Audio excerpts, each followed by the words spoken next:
सात संगत जी, राधा स्वामी। सात संगत जी, आज मैं आपके लिए जो साखी लाई हूँ उस साखी का नाम है यहाँ आसा वहाँ बासा। सात संगत जी, कहा जाता है कि कबीर साहिब जब बाहर जाया करते थे तो एक आदमी उन्हें अक्सर खेत में बैठा मिलता था। एक दिन कबीर साहिब ने उससे कहा कि खाली बैठे रहते हो, परमात्मा का भजन किया कर, जिससे तुझे फ़ायदा होगा।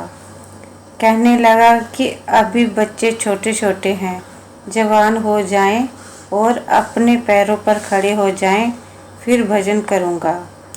जब बच्चे जवान हो गए, कबीर साहिब फिर मिले और कहा कि भजन किया कर, तो बोला कि इनकी शादी हो जाए फिर भजन करूँगा। जब शादी हो गई तब कबीर साहिब ने कहा कि अब बता। जवाब दिया कि पोतों की खुशियाँ देख लूँ। पोते भी बड़े हुए।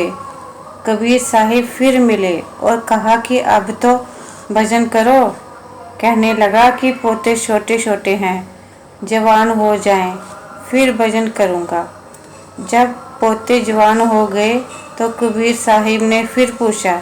बोला, जे लापरवाह हैं, रात को सो जाते हैं, अगर मैं ना जागूं तो चोरी हो जाएगी।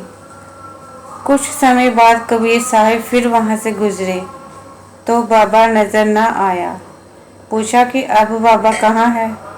बेटों और पोतों ने कहा कि वह तो मर गया है।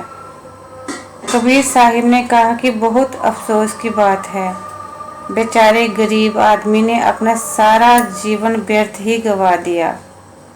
यदि वह थोड़े समय के लिए भी परमात्मा की भक्ति करता तो दुनिया के जंजाल से बच जाता।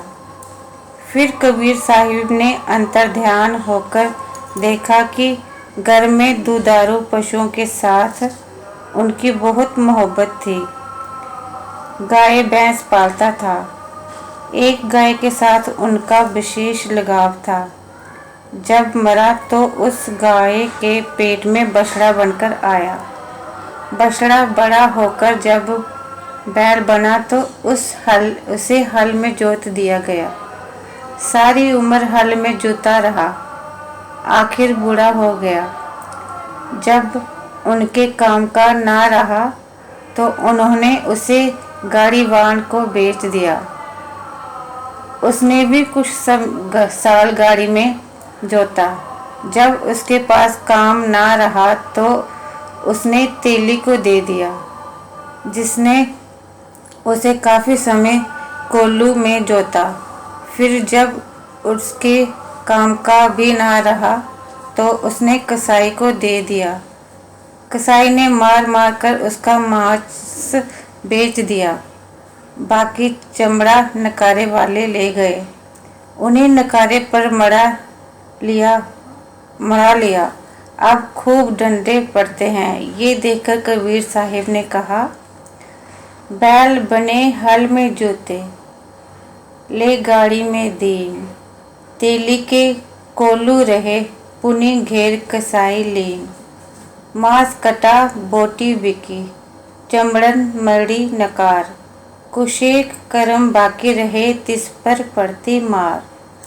तो सात संगत जी, ये थी मेरी आज की साखी।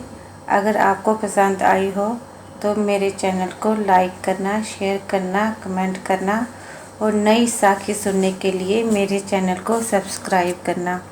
राधा स्वामी।